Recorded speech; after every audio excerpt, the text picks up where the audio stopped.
to Forms and Free for All Fridays. Today, I'm really excited because I'm going to be teaching part of the class, but then I have Jeff Larson from our Orem office. He is also going to be teaching a portion of the class. And let me explain what this class is. It is a class that free for all, which means that you can ask any questions that you want, okay? It's called Forms and Free for All Fridays because we want you to know that, we always want to have a little bit of structure. So we choose some of the forms that we think you might, need some information on, or sometimes it's forms that maybe the past week I've had agents have struggles with them or something, and so we always have something that's prepared for you, and then we always open it up at any time, at any point in time when you have a question. Don't hesitate to just unmute your mic and chime in. I mean, you cannot offend me, okay? So it doesn't hurt my feelings if you stop me mid-sentence, with a question. We want to get your questions answered. And we're all learning. I mean, for those of you that are with South Valley, iPro Realty Network just came on board officially April 1st. So we've only been with the company, that's April, May, June, for 3 months, and we're still learning. So, and I will just give you my impression of those 3 months. And you guys, this is a great company. I am so happy that I'm going to end my career with a company that I think really is focused on agents, focused on creating a family atmosphere within our organization. So we hope that you all know that we in no way are trying to step on anybody's toes or anything, but we want you to know that as a part of the Fathom family, we're here to help wherever we need. And I think I saw Deb come on. Deb, are you there? Yes, I am. It's great to see you. So, we're always happy to see you. James Costello, you're here too. Good to see you, James. So anyway, we're going to go ahead and get started. Sorry, I was muted. Thank you. Okay.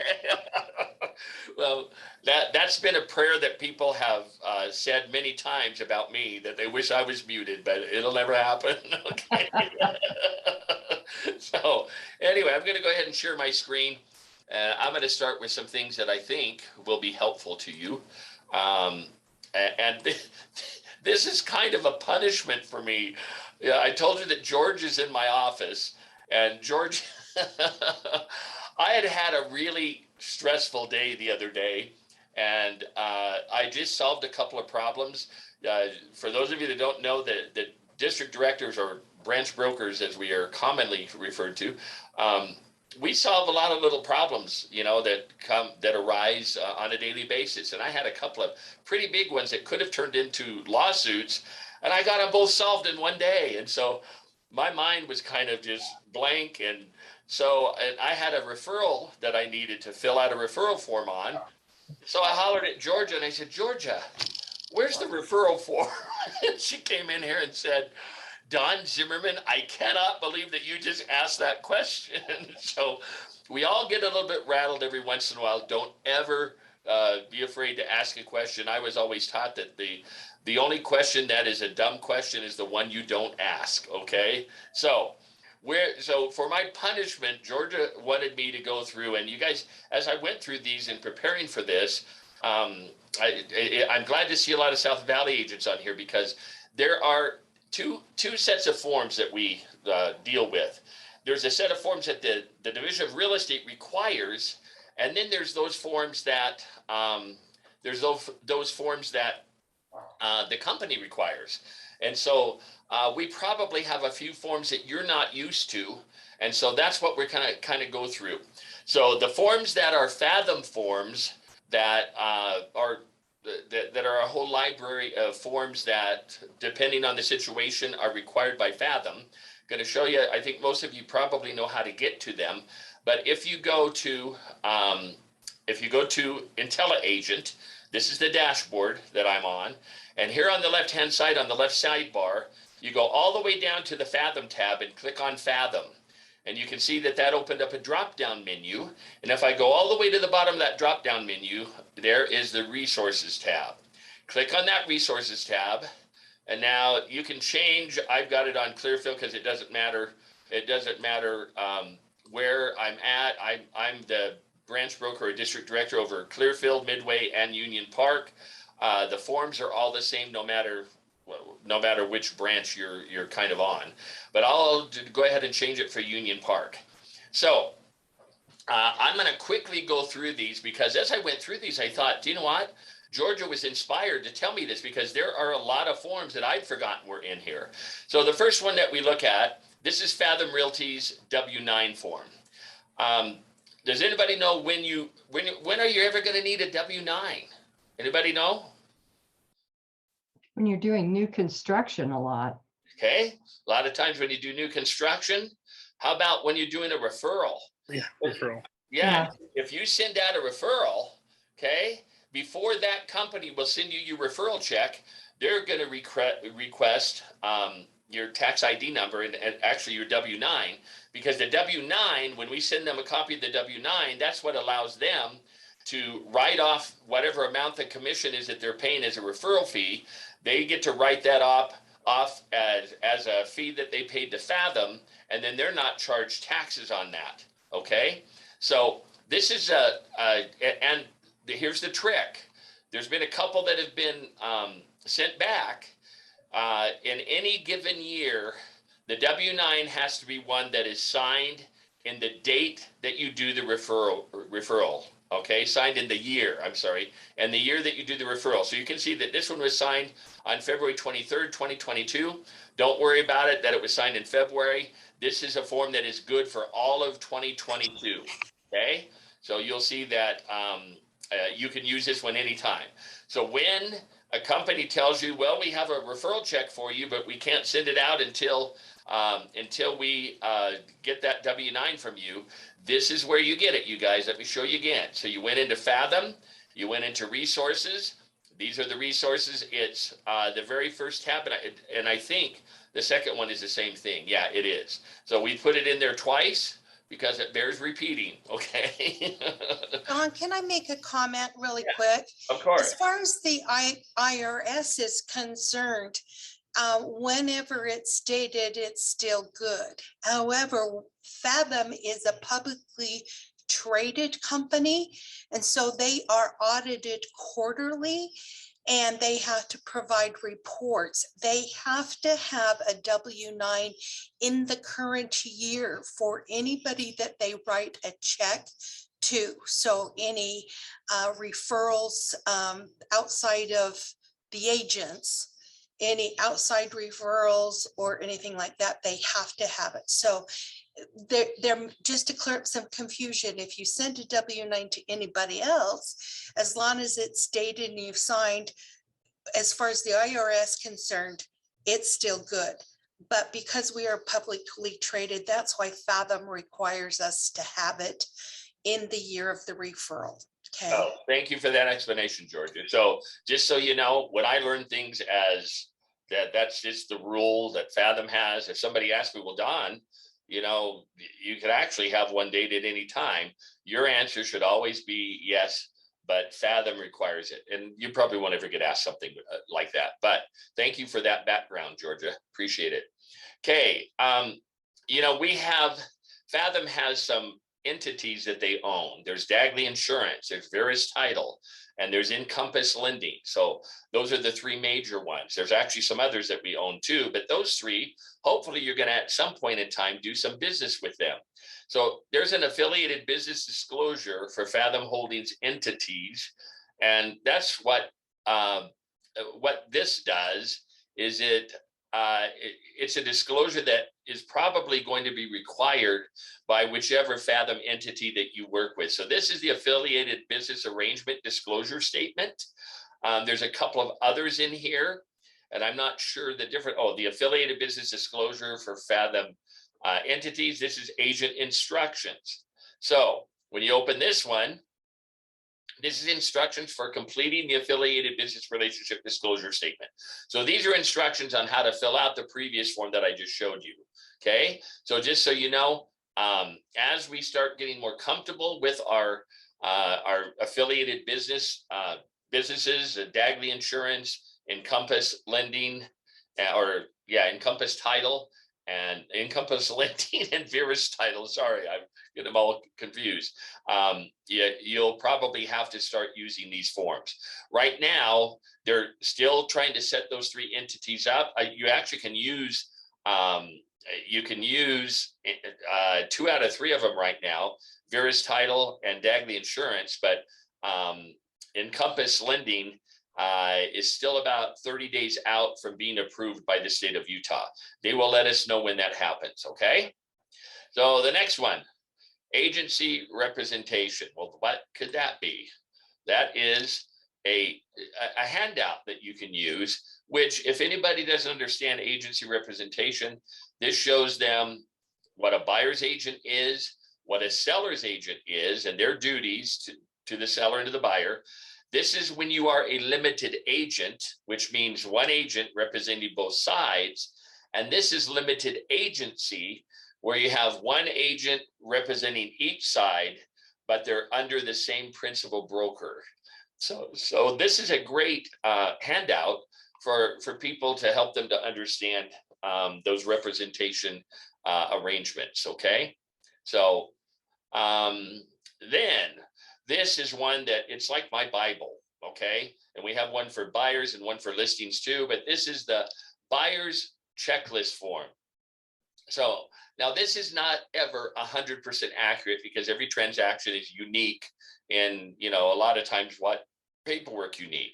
But this is really a great kind of skeleton form to remind you the things that you have to do, the forms that you need in a transaction. You can see that what are the very first forms that are included on this checklist. It's establishing buyer agency. You guys, you would be shocked, literally. I mean, I guess shocked is the only word I can think of. If you knew how many agents write a contract, they write up a contract and send it in without doing a exclusive buyer broker agreement. That is something that the Division of Real Estate frowns very heavily on. You can either be very heavily fined for that, or you can, even if you're a repeat offender, you can lose your license over it. Oh, Because- Don, say it isn't so that people don't go into contracts without an agency agreement. I wish None of my agents ever did that. Okay, well, then maybe I need to run with the big dogs, huh? Yeah, it does happen. So these are, when you're representing a buyer, these are the three forms that you've got to have: the exclusive buyer broker agreement, the wire fraud alert, and the buyer due diligence checklist. And why do you have to have those three forms? Does anybody know the reason why those three forms have to go as a group together, have to be signed as a group together? Because in the buyer broker agreement, it actually names these other two forms as being part of your buyer broker agreement. So they're included in the actual verbiage in the exclusive buyer broker agreement, so that because those two forms are that important. Of course, the wire fraud is really important with all the fraud that's going on right now. And the buyer due diligence, I call that the idiot form. It's the form where I tell my clients, I'm an idiot at anything other than marketing property, okay? But if you need professional advice on any of these other items, these 3 pages of items, I can be a wonderful resource for you. So anyway, and then you have, of course, have the basic contract and then other forms that you might possibly need. So this is a great checklist, you guys, for you to use as a guide. I still bring it out when I'm pulling forms off the MLS, and I actually have it by my side, and I manually check mark these boxes so I make sure that I have everything that I need. Because I could be having a day like I did the other day when I asked Georgia where the referral form was, okay? Okay, home inspection waiver. I don't know what you're using. Guys, this is different than the one that we used to use. So be aware of that. Yeah. And basically what our compliance, what Fathom compliance requires you're going to put the property address on here, and you can do one of two things for a home inspection. You can either upload the home inspection so that we have that in IntelliAgent, or if they don't want to do a home inspection, then you have them check mark this box and sign here that they have waived their right to do a home inspection. Now, I'm going to tell you something that first time I ever was asked this question a couple of weeks ago by one of my agents. Don, you know, we put several offers in. Can I just put for property address, any property address? You know, and here was my answer. I prefer that you put in the single address so that this is the form that goes with that file, so that we know on this property, they waived their inspection for this property, not just any, because what happens if you're working with them for 3 or 6 months? You know, they could always say, well, I think I remember signing a form like that, but it was like way in the beginning. How am I supposed to remember that? So I think it's always best to use one of these for each transaction that you do and put that individual property address there. Okay, so that's a good one, and that's kind of one that is required. So good to know. This one is one that we came up with because I've had this problem happen lots and lots of times. And here's my answer. I'm going to tell you how I feel about this. And then Deb, you can share how you feel about it too, or Jeff. I know Jeff's on here now. Never, ever, ever, ever in your long-legged life with, okay, I don't know where that came from. Do I You want me to clap? Yeah. Do I ever recommend that you let a buyer take possession of a property before the property funds and records? You guys, I have so many more horror stories that have happened than success stories with that. In a very unique situation where that might need to occur, then it's best to have something, a contract in place and in writing, so that you're covering, you're representing your seller the best, okay? That's what this form is, you guys. Buyer taking possession prior to closing. I'm not going to go through the form, but it's pretty self-explanatory, and it covers all the bases. And I've had a couple of agents say, Don, it's so, it's so involved, and there's so many items you have to answer. Yes, there are. Because guess why? Because the buyer wants to take possession of my property before they actually own it. Okay, so yes, I want them to go through and answer all these questions, and you guys make the determination who's going to pay what and all that kind of stuff. So great form, buyer in possession prior to closing. Okay, all right, next one, buyer walkthrough inspection. So this is a lot like the home inspection waiver. When you do a walkthrough, and this is one of the forms that we put as a post-close document. Okay. So the buyer walkthrough inspection, and simply because in the REPC, it says, does anybody know the time frame that you have that you can do a buyer walkthrough inspection according to the REPC? What does the REPC say? And 7 days, isn't it? What is it? Isn't it 7 days? Ding, ding, ding, ding, ding, ding. You just want a Cupid doll. Okay. I know. I was looking for one. That's exactly right.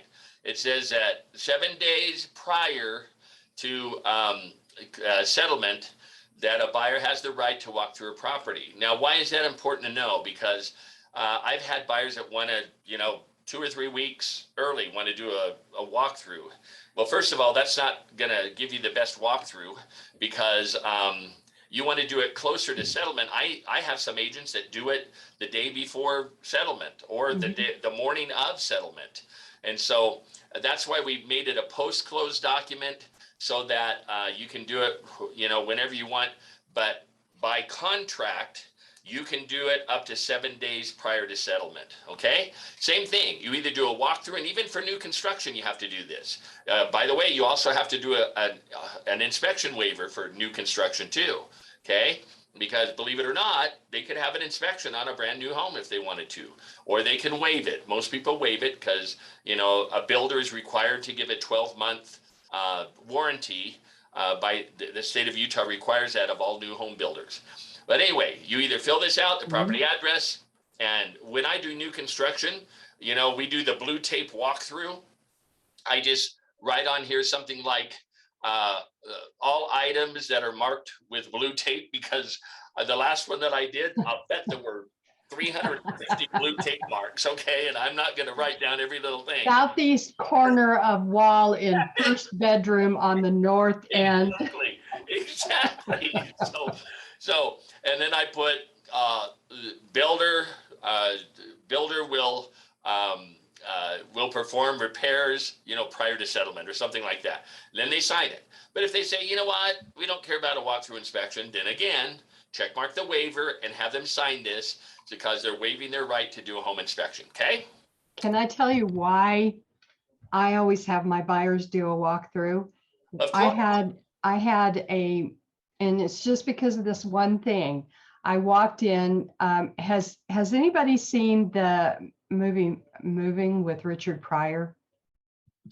Oh, I did And- a long time ago. It is a funny The movie. premise of the story, it's hilarious, but the premise of the story is that he is buying this house, and as he's walking through the first time, he was commenting on different things. He comments on the staircase, and she goes, "Oh yeah, we're taking it with us." You know, and they laughed it off. The pool, "Oh yeah, we're taking it with us." Ha ha ha ha ha. The door frame, "Oh yeah, we're taking that door with us." Ha ha ha.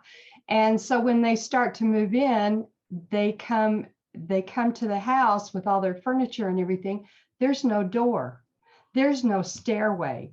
There's no pool. There's no kitchen. There's none of the stuff that she laughingly referred to. Well, I had a situation like that where one of my clients was buying this big, gorgeous house in Draper, and it was back in the day. So, you know, $750,000 was like 2 million today. Right. But one of the things that my clients really admired was this huge chandelier that was in the foyer.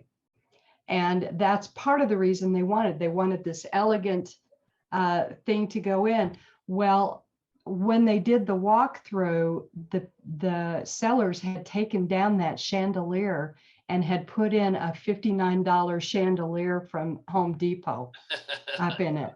And if we hadn't done a walkthrough, we would have no leverage Yeah. on that. And we had to go back and say, you got to put that back. Which And it almost came to fisticuffs over that one, let me tell you that. I'll And bet. another one that I had where they removed landscaping rocks in the back. Yeah. Which, by the way, I think you all know this, but something like that, if you have grandma's chandelier that you're going to take with you, that needs to be excluded. Yep. So that people know up front. Okay. But great example. Thank you, Deb. All right. So that's the buyer walkthrough inspection. Okay. Then we have the commission mentor mentee agreement. That's for brand new agents. You don't need to worry about that one. Commission reduction instructions. This one is important for you to know that it's here. Commission reduction instructions is if you are reducing your commission, you're giving up $1,000 toward closing costs or down payment or whatever. This is the form, and you can see to title company. You fill it all out, and you can actually give a copy of this to your title company. It gives them instructions signed by your broker on how much to reduce your commission by and what it's to be credited to. Okay.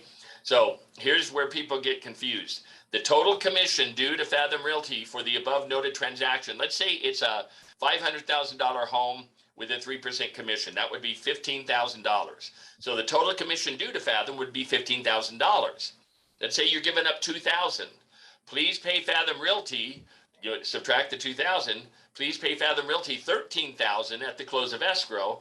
The remaining commission of $2,000 is to be, and then you check mark, and we've given you a line for other too, but either credited to buyer's down payment and or closing costs, subtracted from the contract purchase price, or you check mark it that it would be credited somewhere else, maybe for points, to buy down points or something. And then you have your broker sign it, and that's all you need to do. Give a copy of that to the title company, and now they have authorization from your broker that they can reduce the commission by that amount. Okay, so that's an important form. Okay, also, is that going to suffice for the lender? Has that been accepted by the lender? I've never had a problem for it Okay. not. I just want to make sure because sometimes they get nasty. Yeah, yeah. If you're on a team, I'll just touch on this one just so you know. This is a team breakdown, and it's kind of needs to be updated because we no longer have E&O that we pay separately. We don't have compliance fee that we pay anymore. So for now, if you have a team transaction, then you can certainly still use this, but those items are probably not going to be part of what you're adding on this transaction. Okay, so the team commission breakdown. And let's see, I was going to say something else about this. Your team leader has to sign it. Okay. And okay, let's go on to the next one. So the next one is E&O. Okay. E&O, and I did want to, this is just a declaration page. Sometimes when you do a transaction or a lender or somebody may ask you for a copy of our E&O policy declaration page. Well, you guys, it's right here in the resource tab. Okay. So, and we always keep Fathom always keeps this updated so that you have the most recent E&O declarations page. Okay. Let me tell you something about Fathom for E&O. You guys, I am so impressed with this. Caldwell Banker, Century 21, a lot of the big companies, they charge you a $5,000 what's it called? Deductible. $5,000 deductible for any time that you're sued and your E&O has to kick in. You have to pay those entities $5,000 before they will assign it to an attorney to represent you. The company that I came from, iPro, we only charge $2,500. So I thought that it just can't get better than that. That's $2,500 when some companies were charging $5,000 or even $10,000. Well, guess how much Fathom charges? If you ever get involved in a lawsuit that somebody's suing you and you have to use your E&O insurance, Fathom pays that for you. There is a $0 deductible. I think that is absolutely incredible. Now, they may come after you if you are found at fault and you committed fraud or something. Okay, that's not a get out of jail free card, but it does mean that if you're found innocent or it was something that wasn't your fault or something, you pay nothing. Fathom pays that for you. Okay, Fathom Realty NAID number. We'll just touch on this real quick. If you do any HUD deals, there aren't a lot of them out there right now. There may be more in the future, but this is the Fathom HUD number. Okay, by the same token, HUD repo purchase instructions. This gives you instructions to the agent on selling a HUD repo. Okay, you can also ask your district director about that. We've all been through when HUDs, they used to publish. There was like 5 pages of HUD repos when shortly after I got into real estate. So, but we don't see those much anymore. Okay. And this is instructions for agents for Fathom Holdings. This is how to fill out this form.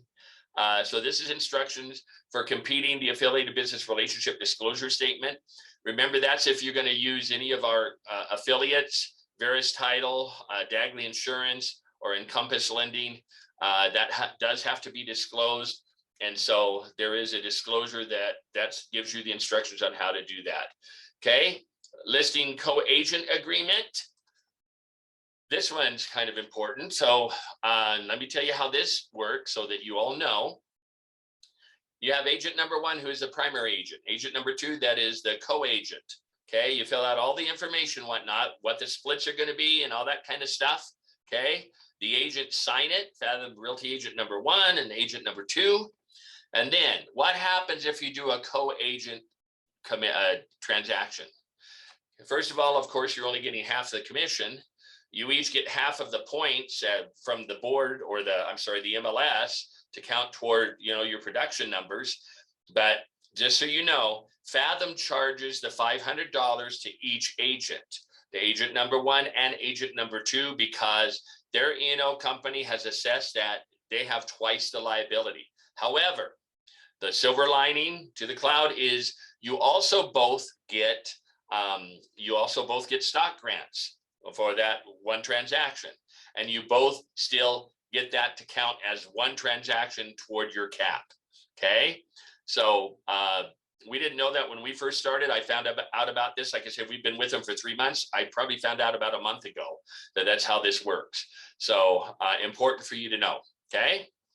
All right. That's the co-agent agreement. Then I told you there's a listing forms checklist. Once again, here it is. And here is at the very beginning, establishing seller's agency. So important.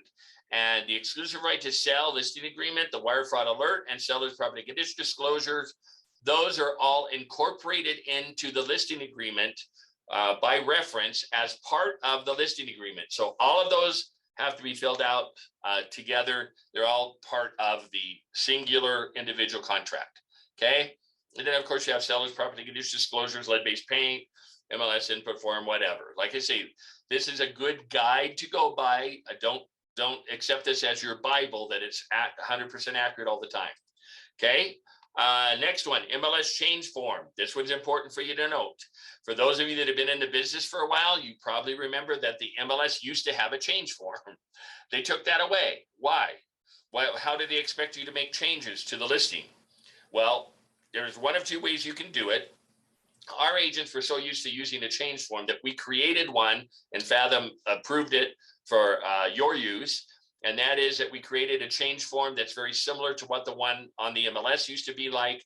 And so you can come in here, and if you have a price change or a status change or whatever kind of change, this form will suffice for that. The reason the MLS took away the change form is because they said, you know what, it's really part of the listing agreement. So you could actually do an addendum to the exclusive right to sell and put your price changes or whatever on that. And that acts just like a change form. So that's how the MLS designed it to happen. We allow you to do either or, but if you do an addendum to the exclusive right to sell, you need to make sure that you put that addendum with the change on it and where the change form tab in IntelliAgent. Okay. So another good one. Okay. That's page 1. Jeff, I'm almost done. There's a few on page 2 that I will show you here. You're not allowed to be almost done. Your punishment was to do every single form. Georgia said I had to go through every single one, and I'm going as fast as I can. Okay. This next one, you guys, this next one is a really important one. Okay. IntelliAgent requires, okay, as one of your post-close documents, no, it's not even a post-close. It's a before closing. No, I think it is post-close. They require that you put in a copy of the MLS printout that shows that it is sold. Yeah, it's a post-close document, that it is sold. Well, we have no control over when the listing agent, if we're the buyer's agent, we have no control over when the listing agent is going to put that information in. So Georgia created for you this form that is a place card holder. Okay, so it says, changing of the listing status on the MLS is the responsibility of the listing agent. The buyer's agent has no control as to when the listing agent marks the listing status as sold. Therefore, an MLS printout of the property showing with a sold status is not available and will not be included. If you put this where it's asking for the MLS printout showing sold, this will be accepted. Okay. You know, it's always best if the agent is really sharp and went in and made the change immediately, and you can get the MLS printout showing that it's sold, that's always best. But that's a place card holder in our resources tab in case they don't do that. Okay, the next one, you guys, mobile home contract without land. Okay, I was in a division of real estate class, and it was brought up about mobile homes, that they were writing them up on REPCs, and their eyebrows went up high, and they said, a mobile home is not real property. It's personal property, so you cannot write it up on a REPC. Well, so we created, and it's only for certain instances, contract of sale for a manufactured mobile home without land. So this is like if a mobile home is in a trailer park, this is really a good little contract to use. I'm not going to go through it, but just know that it's here. You can see that it's pretty detailed. So if you need some help filling out this contract, if you ever sell a mobile home, let your district director know. Would be happy to help you. I just had one of my agents sell one of these, and it went out of contract. Believe it or not, a mobile home fell out of contract 3 different times, and on the 4th one, we finally got it sold. Okay, so it happens. But remember, it's not real property; it's personal property. So I think we can beat that. can you? Beat 4, yeah. Okay, well, then I don't feel so bad.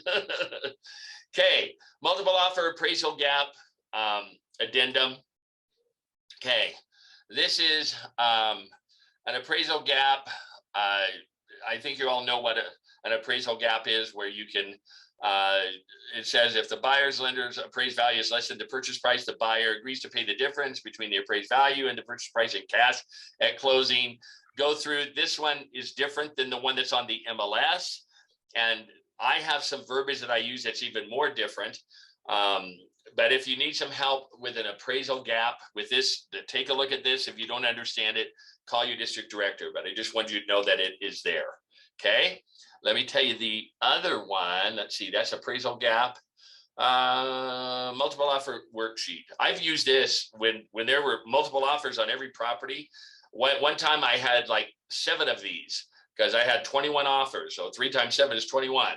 And it helped me to show my client the differences in the offers, their strong points and their weak points. So just know that that's a nice little comparison chart if you ever need that. Okay. Multiple offer escalation clause addendum. This one, you guys can save your bacon.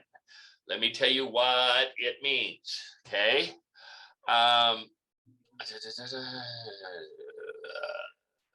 Make sure this is the one that I'm thinking it is. It's just a standard escalation clause addendum. It is. So this is a standard escalation clause. I think it's the other one that I forgot to tell you about it. But anyway, this one is actually quite good. It tells you that that you are willing to pay X amount of dollars above a low appraisal. You give it a cap. It requires documentation of the next highest offer. It says that you understand that there could be multiple escalations causing multiple caps, different offers to reach multiple caps, and then seller's response for the escalations, and then failure to provide the purchase price addendum. So read through this. This one is good. This one I really do like. So it's a standard escalation clause, and this one works really well. This one, you actually, yeah, I think this one's a little better than the one on the MLS. Okay, so then the other one that I did, I'll come back to that. Okay, waiver of due diligence, adverse consequences. You guys, this one can save your bacon too. Look at this. How many of you, when prices were crazy and there were 30 offers, you were looking at creative ways to get the seller to accept your offer?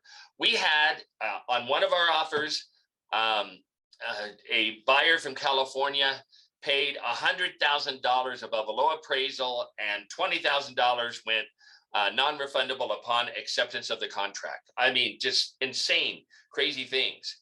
I don't ever want that to come back to me, that I'm the one that talked my buyer into doing one of those crazy things. So this is a form where you can talk about waiving the financial condition, waiving whatever conditions, and you've even got some spaces for other. And so this is one that will save your bacon. If your client says, look, we've lost out on 4 homes already. We want this home. Do this, this, and this.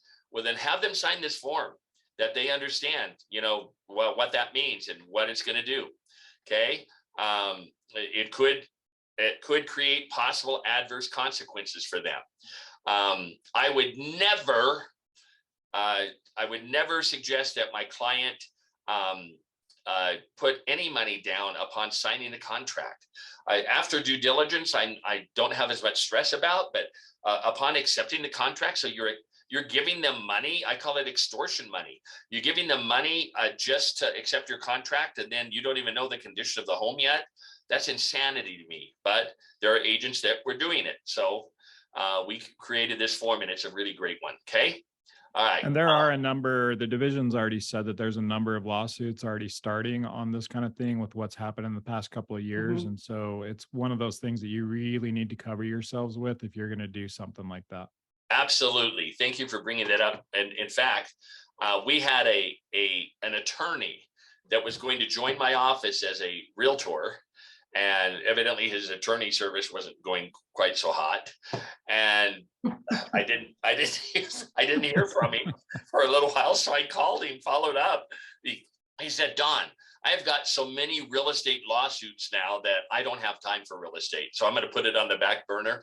And he said that most of them were things like are covered on that adverse consequences. People that were giving up money that didn't understand, like when you pay above a low appraisal, that's extortion money. That's not going to go toward the down payment. That's not going to go towards your closing costs. That's money that you are giving to the seller just to accept my offer instead of somebody else's. It's a payoff. Okay. And that's exactly how I present it to my clients. That's why it's insane. So anyway, good form.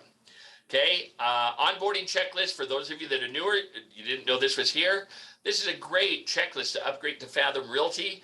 Tells you all the things that you should be changing, and the things that you need to order. So this is a great form just to help give you a guide on and help you remember all the things that are involved when you change companies. Okay. All right. Hey, John, on that, I had an agent in our Clearfield office who has been with Fathom for 4 months and is just realizing all of the things that she hasn't changed, including her email banner, her YouTube banner. And so I've been working with her this week to get some of those things changed. So this is a really great checklist to make sure that you've updated everything, because there's so many places that we put our names and brokerages out on that eventually there is a fine if caught, and that advertising for the wrong brokerage. So and let me tell you that the Division of Real Estate does not accept the excuse that, well, I was buying advertising through a third-party company. I didn't know what they were doing. That is not an acceptable excuse. Okay. No. So thank you, Georgia, for sharing that. It's important for you to know. So there's a checklist for you. Okay. Provo zoning verification for those of you that do deals in Provo or in Provo City you have to send in and actually get from the City Department of Community Development what the zoning is for that property. There have been too many people that have bought properties that people have told them, oh yeah, it's zoned for an apartment or whatever, and then they find out it's not.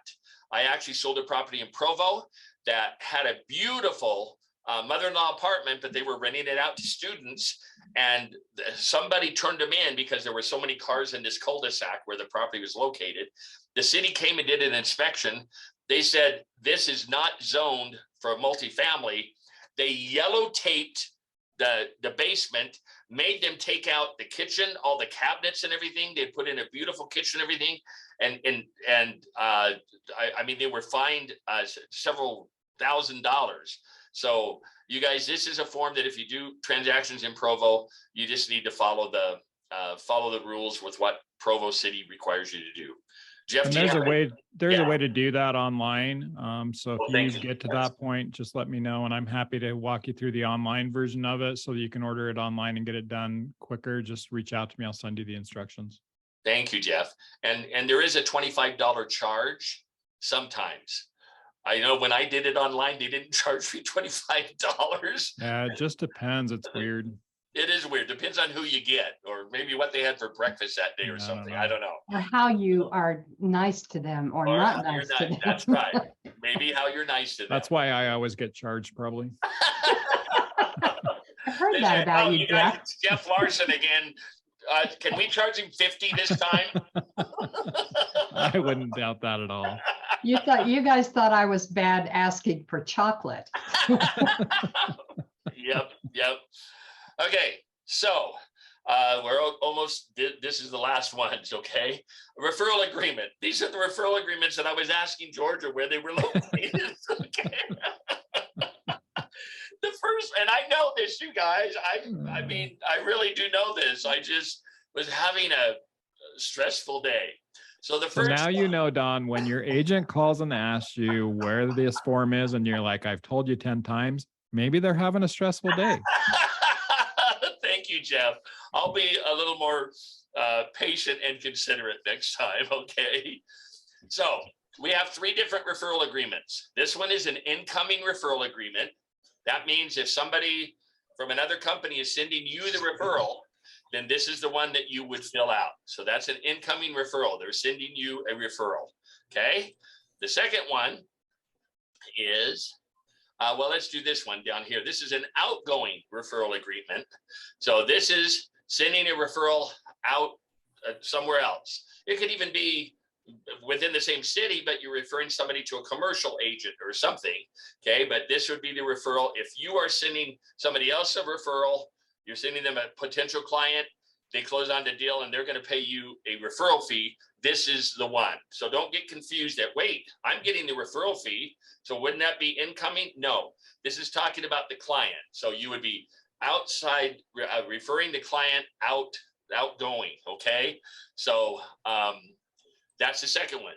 The third. Don, on that one, just kind of an FYI, when you're looking, you're going to be talking about the in-house, but that outgoing one is to someone that is not a Fathom agent.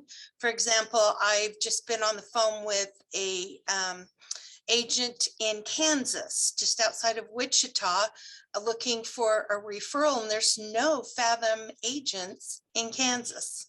And so in some cases, if your client is going to an area where there isn't a Fathom agent, then this is the form that you'll want to use. Yeah, so just remember what they say. Toto, we're not in Kansas anymore. Okay. There might be a few of you that get that. That's from the Wizard of Oz. Okay. Are we down to those kind of jokes now? Okay, so then, like Georgia said, the third one is an in-house Fathom to Fathom referral form. Okay, so this is an in-house referral agreement, and it doesn't mean within your brokerage. It means within the Fathom organization. So if you're a Fathom agent and you're sending it to another Fathom agent in South Carolina or wherever we are, then this would be the form that you use. Because guess what? The good news is when you do a Fathom to Fathom referral, okay, there is a zero, they charge you zero out of the referral fee that you get when it's an in-house referral. If you refer it outside of Fathom and you would use the outgoing referral form, then they charge you $95, okay? So they're trying to motivate you. They feel like that if they're getting, the transaction in-house, then they don't need to charge a fee for the referral fee that is going to the client that made that referral or to the agent that made that referral. Okay, so good things there. Okay, this is the one I was thinking of. Release of earnest money addendum. You guys, this one, tell you what this is for. Okay, because we deposit our earnest monies with the title companies. Okay, every once in a while I get some fat-headed control freak broker that says, oh, no, we don't allow you to hold the earnest money with a title company. You either have to put it with your brokerage or put it with our brokerage. Well, you don't control my client's money, okay? And just so you know how I feel about this, the title company is the only neutral party in a real estate transaction. So that's why I want my money to be held at the title company. So some full of himself broker doesn't erroneously release the earnest money.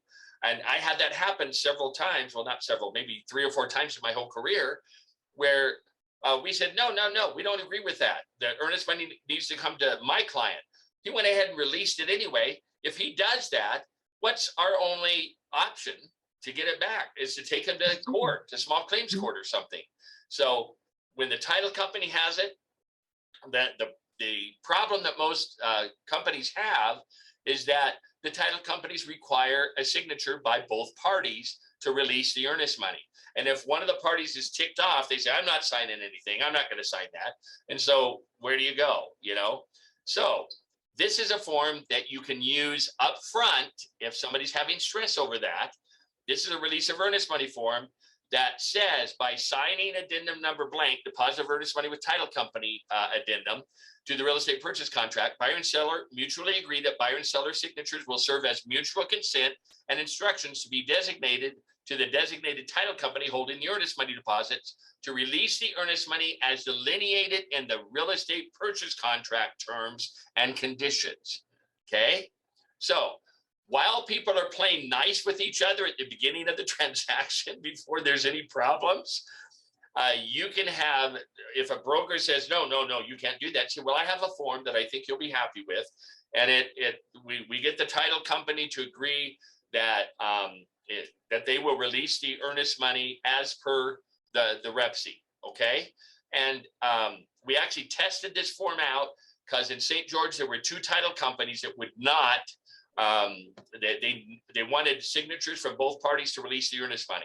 When we showed them this form and said, if we get this signed in advance, would you release the earnest money according to the contract? Both of them agreed that they would do that. So it's a great form as a counterattack when somebody says, oh, no, you can't deposit the earnest money in your title company. If that still doesn't work, then call your DD, your district director, and we'll help you with it, okay? Now, is this in addition to the addendum that you have to put with the REPC that your intention is to deposit with the title company? So the one that's on the MLS says that you're going to deposit the earnest money with whatever title company, and you put down the name of the title company and everything. This is getting the buyer and seller to agree up front that if there's a problem with the earnest money anywhere in the transaction, that they give permission to the title company to release the earnest money according to the REPC. Okay. Does that make sense now? Yep. Thank you for asking that question. Great questions. Okay, so we're down to the last 2 because there is no 3 or 4 pages. Short 8-page listing presentation. For those of you that like a presentation, this is really a great 8-page presentation for potential sellers selling your property. It's got some really cute graphics. You can go through this with them, and then you can leave a copy of this with them so that they can, think about it and whatnot. But this really is a very simple walkthrough of some of the things that we do and why they should list with Fathom. And I'm telling you, when you have some professional graphics like this that you present to a seller, even if you don't present it, you give them a copy of this and say, look through this. This is some of the things our company does to market your property. It sets you apart from everybody else. Most agents just shoot from the hip. They go, yeah, well, I think, your house looks like, well, what'd the one down the street sell for? Okay, well, that's what we'll list it for, This will help to set you apart, that you are a professional that knows what you're doing, okay? So great form. Okay, then this last one, this is for Verus Title. If you use Verus Title, this is an affiliated business disclosure for Verus Title, okay? And the buyer has to sign this, stating that they understand that Verus Title has an affiliation with Fathom Realty, and they're okay with that, okay? So again, that's because part of it's because we're a publicly traded company. Part of it is because we own additional entities that provide affiliated services for our clients. So that's where you would find this. And that's all the forms. Georgia, Jeff, I went through all of them today, huh? I missed the first page. Can you do that one again?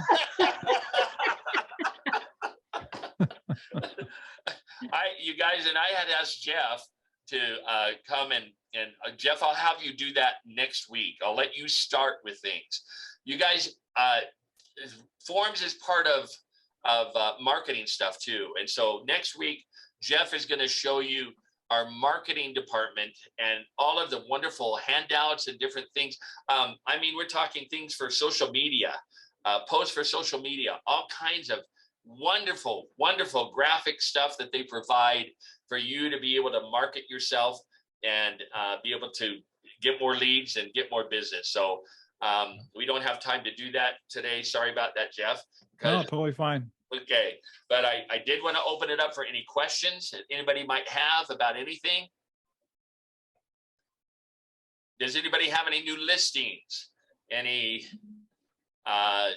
new listings that might be coming up? You can share those even if you don't have them listed yet. You can share those with your own company. You just can't start publicly marketing them, okay? No listings, no wants or needs or anything. Lunch recommendations? Yeah, something. Are you buying, Jeff? Did I hear that? Sure. Yep. You Forum guys, office, come on down. don't say that to Jeff because he will do it, okay? I will. And if they say, Don, if we come down, will you buy? I said, if you invite Jeff. And tell him it's on him, right? That's right. Yep. That's right. So, any other questions about anything, you guys? One thing we did. Yeah, go ahead. The issue of the earnest money, is that form that you discussed mandatory? Or can the earnest money still be retained at the broker's office? We do not retain earnest monies at our offices, okay? Part of the reason why is because if you do that, then you have to have a filing system to keep track of the earnest monies and whatnot.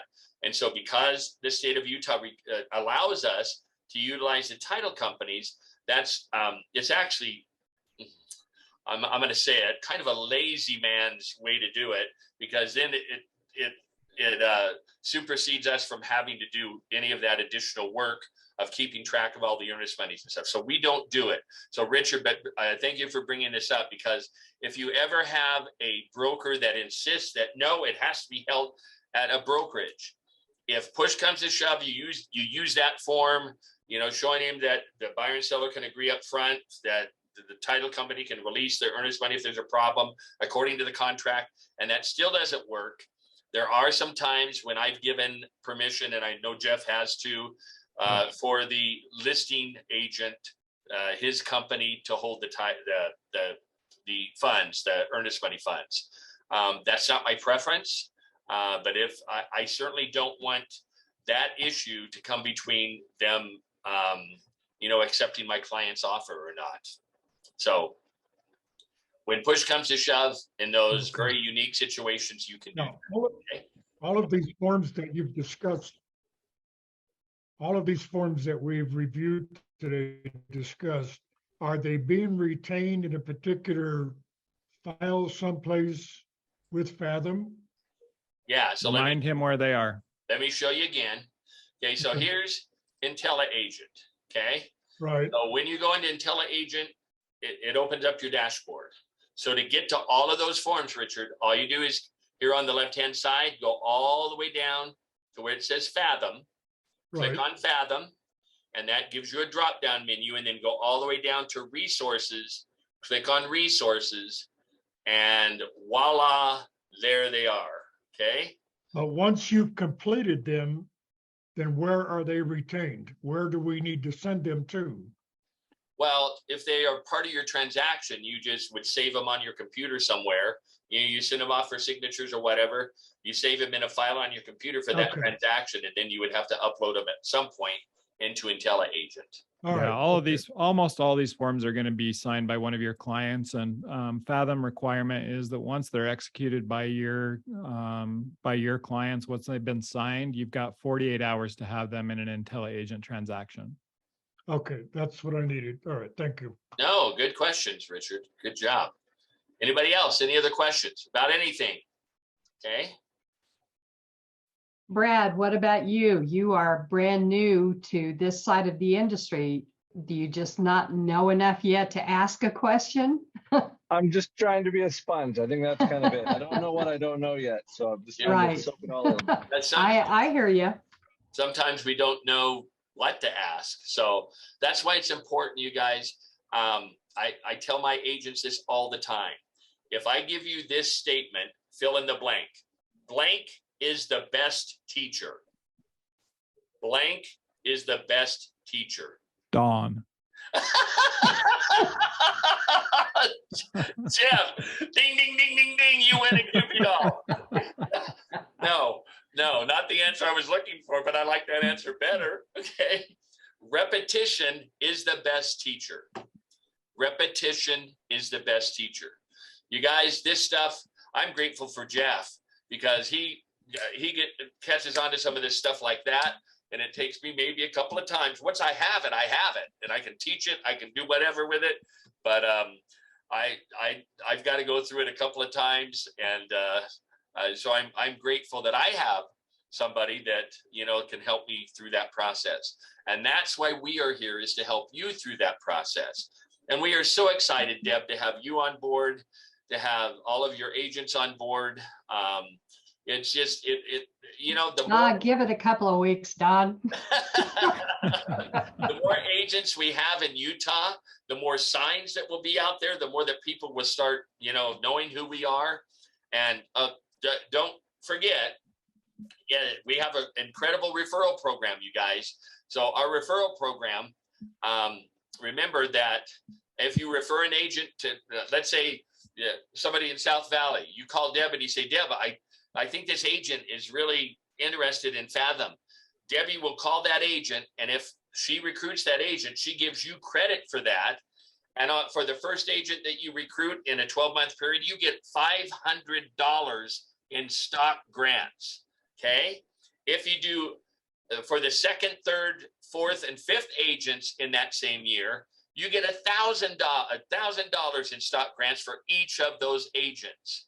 For numbers 6, 7, 8, 9, 10, or 7, 8, 9, 10, you get $1,500 if you do that many agents in a 12-month period.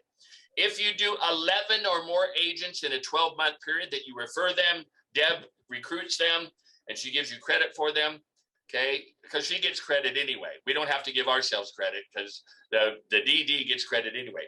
But if you do 11 or more agents in a calendar year, you get, first of all, $2,000 in stock grants for agent number 11 in that calendar year or more. And once you reach that level, you stay at that $2,000 stock grant level for your entire career at Fathom, no matter how many agents you recruit in the following years. So you just have to have 1 year that you work really hard to get at least 11 agents. And then after that year, then relax. And as you come across a good agent, refer them, and you'll get $2,000 in stock grants for each of those agents. So really good stuff, you guys. Great stuff. Just a reminder, Georgia has sent out, I think, and Deb, you may have sent it out as well. Georgia's been sending things to Deb for her to send out to her agents. But we have a couple of activities coming up. Number one, we have what's it called? Where you help build a house. Habitat for Humanity. See, when I go crazy, my mind goes blank. Yes, Habitat for Humanity. Georgia, can you tell them about that? Yeah, you've been sent out an email with it. There's a job form. If you want to participate, we need information and you need to fill out a waiver. I also need this shirt size. We need to get the shirt sizes as soon as possible. I've been working on our shirt order this morning. It will have both Fathom Realty and Habitat for Humanity logos on it. So you will be wearing those shirts and doing pictures. The other thing is that we really do need to have that done no later. Gosh, I can see the 17th, the 15th through the 17th. What are the dates? What are the dates for that? The dates on it are the 28th and the 29th. It's a Friday and a Saturday. We can have 15 agents per day. 15, not 50, you guys. So in case you 1-5. 1-5. 1-5. Yeah. And we will be doing construction work, so you have to come with closed-toed shoes, bring gloves. They will have all of the equipment for you. Suggest sunscreen. The shirts I've ordered are going to be a lightweight and light color, and that so they won't attract the heat. Yeah, we'd love to have our whole Fathom family out there, and we're sending it into our culture, and you'll be showing up on Fathom Life for all those who participate. So I just have one question. Do we get to hit anything? Yeah. I'm sorry. Bring Do a we get to hammer. hit anything? Bring a hammer and Yes. you hit balls and bang nails and yes, Deb. Dawn will be there. I You mean, can hit like him. with the sledgehammer where Okay, you I'll be there. I'll right be through there, and walls. I'll be the Stress punching relief. bag. I'll be the No, punching we're bag. building, we're not destroying. So Dang we'll it. give you a hammer, not a sledgehammer. Dang it. Okay, the other thing that we have coming up that the entire Fathom family is invited to, I'll let Jeff tell you a little bit about it because he's organizing it, him and Maya. And we wanted to have a get together where agents can bring their families and just relax and get to know one another. So Jeff, why don't you tell them about our August event? Yeah, so August 23rd, that's a Tuesday, if I remember right. August 23rd, let me verify. Yep, Tuesday. That'll be at Sugar House Park at the Sugar Beet Pavilion, 6:00 p.m. We will provide hamburgers and hot dogs. Your family's welcome to come with you. Just a time to come and relax. It'll be potluck from the agents. And so we'll have a couple of games and some things to do there. Georgia's going to be making cobbler, so you won't want to miss that. And so it will be a great time just to sit back, relax. It won't be necessarily a working event, but just a time to get to know the other agents in the company and to rub shoulders and to have a good time. So we hope you put that on your calendars. August 23rd, 6 p.m., Sugar House Park. Unfortunately, I'm going to be on my way to Italy that day, so Yeah, We don't rub it I in. won't be there. Don't rub it in. You're going to get COVID and you're going to be grounded. Not twice. Dawn, Not that's the worst thing you twice. could say. Well, we're not hoping for that, Deb. We hope that it works out. Please this time. don't. Okay. But, yeah. And you guys, so the barbecue that we're having, just come. We want everybody to come and we want to get to know you. For those of you that have not experienced Georgia Wilcox's cooking, when she makes cobbler, you guys, it is going to be some of the best cobbler you ever made. Okay. So In the Dutch oven, no less. yes. So you That'll all be know amazing. that if you have any Hispanic blood in you, you probably know what tres leche cake is. Tres leche yeah. cake is something that you have to be really good at making it or else I don't like it at all. Georgia brought a tres leche cake to one of our events, and I am serious when I tell you, I think I ate half of the cake. It was so delicious. I watched you. Yeah, that's right. After you joined, you were thinking, boy, this broker's a real pig. So anyway, all right. Well, I'll stop chattering now. But again, we thank you, all of you, for being here. Remember our classes that we have every week. We have Tuesday, Lunch Tip Tuesday. We have Tech Tip Thursday. And we have Forms and Free for All Fridays. And so we'd love to see you anytime that you want to join us, okay? So everybody have a great weekend. It's going to be hot. So take care of yourselves, drink lots of water, and make sure that you wear sunscreen, okay? Thanks so much. Have a wonderful Thanks, day. Tom. Bye. Bye. See ya. Bye-bye. Thank you.